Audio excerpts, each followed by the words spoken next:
Some people are organized people by nature. And for those people, project management, that's their jam. And that wasn't me. I have a busy brain. I like to think of things and get excited and adventure and run off and do stuff.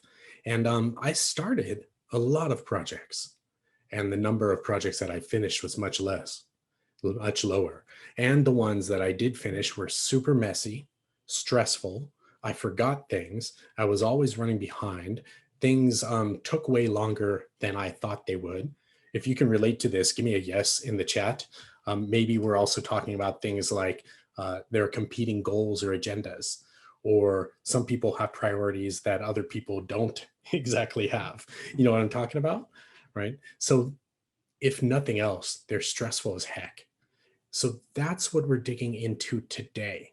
We're digging into the structure that human beings put on themselves so that they can complete these big projects, so that they can get into it. You know what I mean? If you have ever found projects challenging, right? And who hasn't? I mean, there's a whole industry around it. It turns out that you're not alone. That really what's going on is it has to do with the way that our brains are built. There's a really interesting study published in the Journal of Psychological Science that says that when we think of long-term plans, you know, normally when you think of a plan, you're like, oh, I'll do this. And you get all creative and your juices start flowing and you have all kinds of thoughts that are going on. That's the medial prefrontal cortex. Medial means middle. So we're talking about our prefrontal cortex here, where we think of things and come up with ideas and get creative. And what's interesting is when we think about things that are far off, like the end of the year or something that feels distant, our medial prefrontal cortex doesn't fire anymore, right? So if you found that even just thinking about a big project is a tough thing to do, then welcome to the club, because that's all of humans. You know, Daniel Kahneman is the big psychologist of today. Psychology fanboys have his poster up on the wall. Daniel Kahneman is the psychologist who pioneered the idea of cognitive biases that we hear so much about today. And you know what's also awesome is that he didn't just say, hey, we've got a problem. He said, hey, here's the solution. And the solution, when our brain doesn't do a thing well or tells us something is true when it's not true, turns out to be putting a structure into place and then applying that structure step by step by step by step. And that's what project management is. Project management, I used to think like project managers walked around, you know, like managing. You know what I'm talking about, right? Turns out that's not it at all. That project management is an established structure.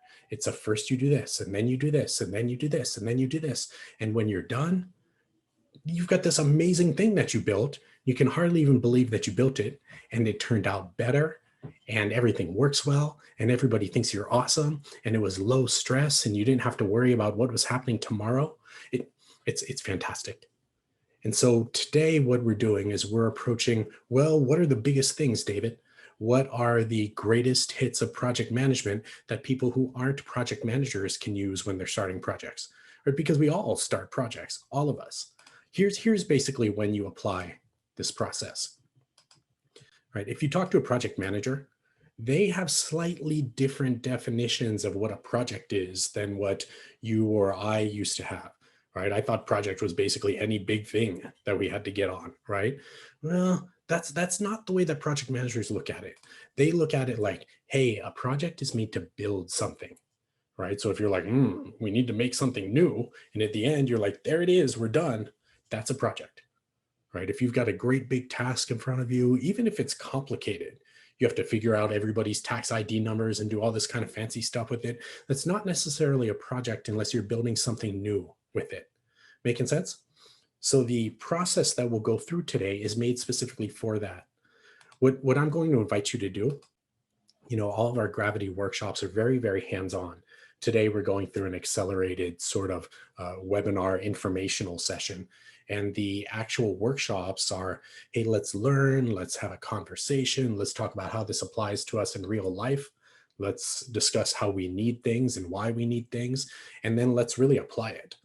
So one of the fantastic things about our Greatest Hits of Project Management workshop is you come out of the workshop with a project planned, right? So let's do a little bit of that today. Let's do this. Let's put our thinking caps on and let's think about something that you would like to make happen, right? So that could be something in the future that you'd like to make happen. That could be something that your boss is putting on you. Hey, let's make these things happen here. It could be something that you worked on before that could have gone better. If you can ever like imagine something ever going better, like a bunch of dogs not barking during a webinar, like something like that, right? And so when you've got something, can you give me a yes in the chat real quick? Let's get a little hands-on. Webinars don't need to be all one way. Let's get some real work done when we're here today. All right, we've got some folks quick on the draw. We've got a yes and a yes and a yes. And so, okay, here's where we start. We're going to give you step-by-step today. By the way, I'll send you all an email after the workshop with access to this stuff, so you don't have to measure it or memorize it. And if you want to take notes, please feel free. Ready? Here's step one. Somebody once said to me, hey, David, it's pretty hard to get what you want if you don't know what that is. And I said, well, duh. And they said, yeah, except what ends up happening with projects is that people say, hey, what are we making? And they're like, oh, okay, when do we need that? What's our budget? And then they jump on it. And what they don't do is stop and ask the very first question. This is it. If you want to write something down, here's the very first question. Why? Like, what do we really want out of this? By we usually mean the business or the organization. So what are we trying to get, right? The objective is basically the why, like what do we want out of this thing? That's always, almost always anyway, more of this or less of that. It's specifically not the thing you're trying to build. You're like, we want a fully featured database that's user-centric. It's what do you want out of that database? Like, why do we want it? The why is so much more important than the what, isn't it? Right, so that's the objective. And when somebody comes to you and says, hey, Tom or Lynetta, can you please take care of this? You go, oh, interesting, great. What are we trying to get out of that? What challenges are we addressing? What business problems are we solving? What's our objective?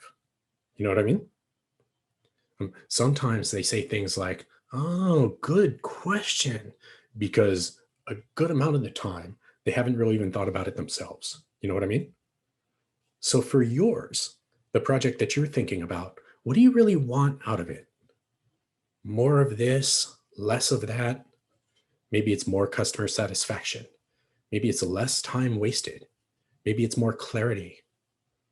Maybe the reason you're hiring Gravity Learning is for time saving or for better job satisfaction. Plug, right? Okay, that's where we're starting. Here's the second question. And if you're ready for your boss to say like, oh, even better question, here comes that one. It's okay, well, how are we going to measure the objective? Right, because just knowing what you want doesn't mean you can ever really say, hey, we got that. And standing up in front of a board of directors later and saying, well, you know, everybody kind of says they like it, that's not going to get you promoted. If on the other hand, you say, the goal, the objective of this project was to save an average of 5 minutes per customer. And when we measured, we saved an average of 9 minutes per customer. So we consider this a full success. And everybody goes, oh yeah, she's good, she's good. You know what I mean? Right. So here's an example. A long time ago, when we were very first starting to teach online sessions like this, we found that people had trouble connecting their audio. You know, spying and stuff. So browsers are fairly, you know, they're a little weird about it. And so the company that I worked for had the e-learning department make this cool little looping video with arrows and music, and you should hear this and hear that. And it was nice. It was fun, right? We put it out. Teachers liked it.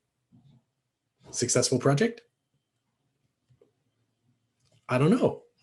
The objective was to have less trouble hooking up audio. Just because we had a video doesn't mean that project's successful. Now, what we actually did was count calls to the helpline.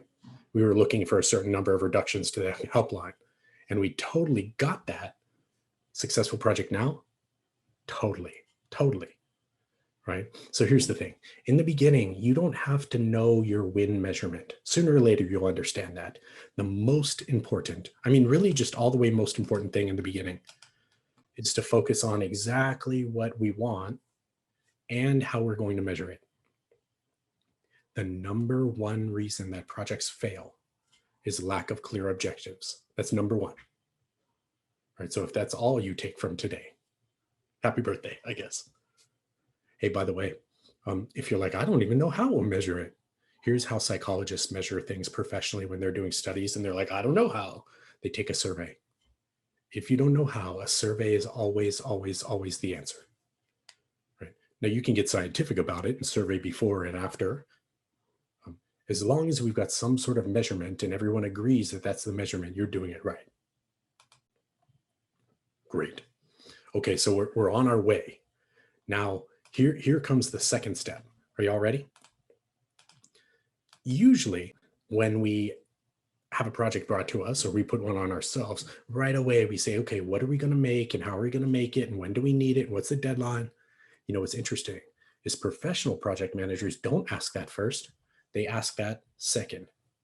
They say, all right, so what are we going to actually make to get this objective? Do you see how we're focusing on what we want instead of on what we're making? It makes a huge difference because the sub question to that is like, oh, okay, well, if we're making that, like, could that actually cause the objective we're looking for? You need to check yourself a little bit. Sometimes projects stop right there. People are like, oh, I'm not really sure. And it's back to the drawing board. So for you, let's write 1 or 2 words about what's the thing that you're making. When you're done, you're like, there it is. You don't have to get descriptive or businessy languagey. Just what is it? Is it a training plan? Is it a system? Is it a redefined process? What are you doing there? Now, normally you scratch your chin and you say, interesting, great. So are we sure that can affect the objective we want? And if everybody's like, yeah, totally, because of this, you say, great, now let's move on. Now, just for y'all, because, you know, I know that people like to have steps. At Gravity, we're pretty big on like writing down steps and making sure that they're there. That's the way through a new process. This is where we are so far. Get clear on the objective and how you're going to measure the objective. Get clear on the final product. If everybody's good, then here's what you have to watch out for. Oh, hey, can we also do this? Oh, you know, I had an idea last night. Can we do this? You know what I'm talking about? I was talking to my friend and my friend said, blah, blah, blah. And all of a sudden that project grows. The scope of the project gets larger, right? By like little bits and little bits. In project management, they have a cute term for that. They call it scope creep. This is scope creep. That's him right there. I love that guy's mustache, right? And so dealing with scope creep, man, that's why projects don't finish. So what we're going to do here is bring up a fantastic tool or structure that you can use when somebody comes to you and says, hey, can we also do this? Or, oh, we need that faster. Or, oh, hey, there's a fire over here, so I'm going to borrow some of your project team. And you're like, hey, we have a deadline, guys. We have a deadline. You know what I mean? Everybody deals with that all the time. This is how it works. It's based on an intellectual concept called the project management triangle. The project management triangle basically says, hey, these are the 3 big parts of a project. You've got the scope, which is the features that we're like going to build, the time that we're building it in, and then the people, right? Which is also money. It's kind of the same thing because you can hire more people. The idea here is that if you make an ask of one of these corners, that the energy has to come from somewhere. You don't just pull it out of your pocket, right? If somebody says, hey, can we get it faster? They can totally get it faster. The way to get it faster is either remove some of the features or give us more people or give us some money or something like that so we can go out and hire an organization to do it. As far as the way the concept works as a tool, this is the tool. Here, check it out. And by the way, this is gold. I use this at least once a week. If you're in the look at me being helpful mindset, that's how to do it. It's not pushing back. It's not arguing. It's also not saying yes when you can't honorably say yes to something. You know what I mean? Here we go. Somebody comes up and they're like, hey, David or Tom or whoever, can we also do this? Here's step 1. This is an important one. Ready? You say, totally. Or, yeah, we can do that. Or, oh, interesting. Why are we doing that? Oh, that makes sense. Right? People need to know that you're on their team. Nobody wants a project manager who goes, oh, you know what I mean? And that's a nice way to react sometimes. You pleasantly agree to help. And then you hit them with this. You say, well, where's that request coming from? If they ask for time, okay, it's time. And you offer a super simple choice of the other two corners. Right? Again, you'll get this, so you don't have to memorize it here. And what we're talking about is if somebody says, hey, can we get that faster? You say, totally, you can have that faster. Would you like to remove some of the features you wanted or give us more people, or how would you like to get that done? If they say, oh, you know what? We need a training class with this thing because last time we rolled out software, nobody used it. You say, great, we can totally do that. Do you want to give us more time to get that done? Or do you want to hire an organization like Gravity Learning to help us out with it? Because Gravity Learning totally helps out with software rollouts, right? Or something along those lines. Making sense? The neat thing is, even with those difficult people those difficult people you knew one time in your life, this still works because the power is in their hands. Neat, isn't it? All right, great. So Mr. Scope Creep is not so scope creepy. Here we do. So we're rolling through the steps of project management. Remember, we decided what do we really want? How are we going to measure it? Now, what are we going to build? And now here's the part this part's my favorite, actually. It's step 3. And basically what we're doing is saying, okay, what's this thing that we're going to make going to have? We're not talking about the meetings or the people working on it. We're talking about the final product. What's it going to have? That list is officially called your list of requirements. And for real, those are required. If it's on the list, that's what you get. If it's not on the list, you don't get it. When we talk about quality assurance people, that's what they're doing. They're not really testing quality like, is it good or bad? They're checking like, is it on the list? Did we do it? If we did, check, yay for us. Here's what the requirements document looks like. It's everything. I mean, like really everything. That, wrong way. There we go. Everything the final product has as far as features. What features does it have? Right, so these are like, it does this or has that, and it has this and it has that. Like, what does it actually do? What actions does it perform? If it's a web page, does it submit to this? Does it notify these people? Then what happens? Is there reporting involved? That kind of stuff, right? And now this one's important. So many times you've interacted with something that an engineer built and never really thought about what the user experience was going to be like. If you don't put easy to use on the list, nobody checks off easy to use later and you don't get it. If you don't put pretty on the list, you don't get pretty. And whoever said looks don't matter was talking to their kids, because we do know it matters, right? This is where the whole project grows. It grows from the requirements document. Right? Basically, what you're going to end up doing is making a great big old list. Usually this ends up taking about 10 minutes or so, or it ends up taking days, right? It could be either one. It's just 10 minutes is better than 0 minutes. You know what I mean? Right? So don't let the huge task get in your way. Put 10 minutes on it. We've got 10 minutes left in this webinar and we're going to do a bunch of stuff. Good. That we're clear on how we measure the objective. We're clear on what we're building, and we're clear on everything for real, everything that final product's going to have. For me, that's the most important part, because if you make a big old list, at least you get something awesome, and it'll still be messy, right? To undo the messy, here's step 4. What you're basically doing is building the schedule. Now, what's important here, you just built this fantastic requirements document. Please don't leave it on the disk. The schedule gets built out of that requirements document. You look at the requirements document, you say, okay, so what do we need to do to make that happen? How about that? How about that? Right? And we list out all the tasks that you need to do to make the requirements happen. One of the other things I'm going to give you is a task list that looks like this, that you can just fill in yourself. When I say looks like this, why don't I actually show it to you, right?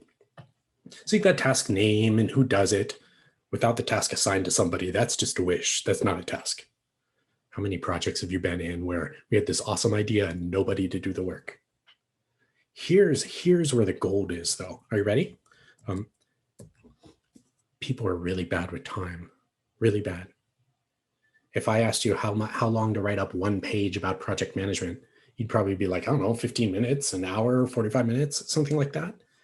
And if I said, yeah, but think about how it really is with, the boss says, hey, can you help me? And somebody like emails you and the email goes bing and the dog starts barking and you know what I mean? Real life.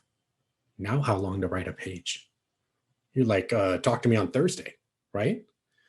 There's an awesome project management tool that statistically makes it 67% more accurate for you to come up with times. Here's how it works. You don't say, hey, how long is that going to take? Instead, what you do is you ask two questions. You say, hey, if you just sat down and knocked it out, how many hours would you put into that thing? Like how many actual work hours? You know what I mean? Then you follow that up with, okay, well, with your current workload and the email and the boss and the dog and stuff, how long do you need to get that done? Right. So you're actually asking two questions, which gets you statistically 67% more accurate, which is awesome. But even more than that, I don't know how many times I've come up with amazing ideas and I brought them to somebody and they were like, I was like, how can they not see it? You know what I'm talking about? Right. It's because those people, those decision makers, they don't buy amazing ideas. They buy amazing ideas with a price tag. You're not going to buy something without a price tag. And without the estimated hours, that's the price tag, right? You say, here are the estimated hours that it'll take to do this. And they're like, oh, okay, that's worth it. Let's do it. How long is it going to take? And you say, fantastic question, because I also have a schedule. And they're like, oh, she is good because she took a 30-minute webinar one time. You can imagine if you're in a 2-hour workshop doing this and actually like planning it out, how different it is, right? So basically you build out this big old schedule and you make the plan and you put it in front of somebody and you say, what do you think? Do we do it? And they say, yeah, let's do it. Or they say, whoa, that's way bigger than we thought, which happens all the time, doesn't it? So much nicer to get like a project canceled right in the beginning than 6 months down the road. And that's where we are now. If they say yes, then you just follow the plan. You just follow the plan, which is awesome, right? Except you're following the plan, you're going around, and those of you that have direct reports, right? I mean, it feels nice to know that they're getting clear on how you measure and the final product, and they make a list of requirements, and then they make a list of tasks, and they're following it. That's nice. If you don't know what they're up to, man, that's weird, right? So one of the most important things for project managers, maybe for everybody actually, is reporting. Hey, do you know this? There's this awesome study in the Business Journal Communication Quarterly that showed that the number one most highly correlated thing with getting promoted, it's not being friends with the boss or being incredibly good looking. It's visibility. And visibility is reporting. If you know what people are up to, those are the people that whose name gets called. Right? You're like, oh yeah, he's on top of stuff, and I know what he's up to all the time. In fact, good communication is the number 2 most valued attribute by executives. Number 1 is integrity, by the way. Right? It's hard to learn integrity. You can absolutely practice good communication, though. And so here's what we'll close out with, and then we can hang around and ask questions and answer things about gravity, is a methodology for reporting. This methodology was designed by the Department of Defense. They had a 3-year initiative to say, hey, how do we figure out reporting so that people way up in the Pentagon can do it? And so that we have people that are like grunt private so they can do it. We wanted to be fast, we wanted to be accurate, and we wanted to lead towards action, right? The Department of Defense loves 3 steps. Here at Gravity, we don't do any tools that are more than 4 steps, and we like 3 better. And the Department of Defense loves acronyms as well. It reduces cognitive load. So, hey, check it out. If you take one thing from today, I think I've said that a couple of times. If you take one thing from today, it might as well be the thing that's most highly correlated with getting promoted. So here's how it works. Ready? The first thing the project manager says is, hey, here's what we've done so far. Here's our progress. People are like, great, what's going next? Which is cool because that's the second P. Here's what we're doing next. About 20% of people, when they run into problems, they just stop. You know those people, don't you? Right? Which is why the third P is problems. I would prefer to call it like things I could use some help with, because that's what it's best with. By the way, help is sort of a magic word. For my team, I say, hey, also bring me what you did to try and solve it already. then they come less and learn how to solve their own problems, which is awesome. But if you say something like, hey, we're reworking our cloud service system and we already checked on the major four systems and what the requirements, and it looks like OneDrive is the best one for us with Microsoft Office here. And so the next thing we're going to do is put Tom Vorvis in charge of a testing plan so that we make sure we don't stumble through it like last time. I could use your help getting a testing group together and making sure that they actually work with us. We don't run into that, you're not the boss of me. You know what I mean? Blam, done. People are like, oh yeah, David, that guy's up to stuff. Here are the big things. The big things with project management is, one, you have to have some kind of way to deal with change requests, because those are going to happen forever. You use that for the rest of your life. If you can say, oh yeah, that triangle, I can leverage that and provide people choices. It's the choices is where it's at, then you're doing it. If you start projects by getting clear on the objective before you talk about what we're trying to build, now you're really doing it.